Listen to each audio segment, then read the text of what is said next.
Let's welcome in the management at BLS International. Shikhar Aggarwal is now with us. Sir, the revenue potential from the recent tie-up that you have done, can you just talk to us more about that, the potential, the pipeline? How do you see more such tenders coming in? Yeah, as you know, in the last quarter, we have done a revenue of 434 crores, which is almost a 95% jump from similar quarter last year. And EBITDA, we've achieved an EBITDA of 66.3 crore, which is more than 160% jump from similar quarter last year. This revenues, whatever we have achieved in the last quarter is still only on the back of 70% of the application count, which is back from pre-COVID level. So we still expect countries like China and Russia to fully open up to add further 30% of the application count, which will lead to an increase in revenue and profitability of the company. This new contract that we have recently won with the Polish embassy in Manila, wherein we have to open two offices in Cebu and Manila, is the first time we are going to work with the Poland government. And after this, Poland government is going to come out with the outsourcing contracts in different parts of the world. So definitely this will add on in the revenue for Philippines in that country where we are operating, and definitely lead to an increase in global revenue. But main advantage is the new contracts that are coming out. We will be eligible by the Polish government and can have a good market share going forward. What is the volume expected? You expect, as you were saying, that a lot of tenders, a lot of areas you're not seeing, back to pre-COVID level. You think that can turn pretty fast in the next year? Correct, definitely.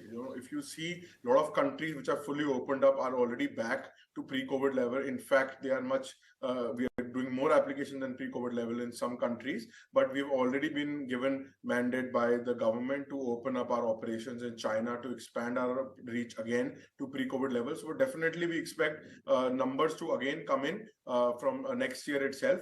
But not only that, if you see the contracts that we have recently won, like the German government, the Polish government that we have won, the different contracts with Estonian, Philippine government, and the upcoming tenders that we are bidding and participating in, which are gradually showing results, which is a opportunity of $2.5 billion, which includes developed countries like UK, Canada, Europe, US government. So if you combine all these opportunities, there's a big growth potential within the company.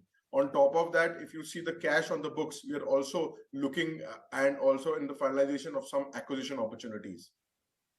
Right, Shikhar. Hi, this is Ankita joining in. Shikhar, tell us what is going to be the market share gain, expected market share gain, and of course, what is the potential and the pipeline for more such tender wins?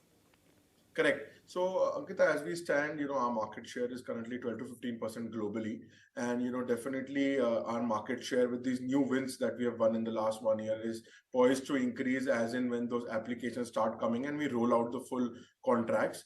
But if you talk about the contract renewal, the 50% market is going to come out for contracts again, and which are currently in the tendering process also. So definitely if we manage to win, at least 25 to 30% of that tendering, which is up for retender, which is mostly of our competition, definitely we can gain market share much further from that in our visa counselor business. We've also seen a good growth in our banking correspondent and the e-governance business.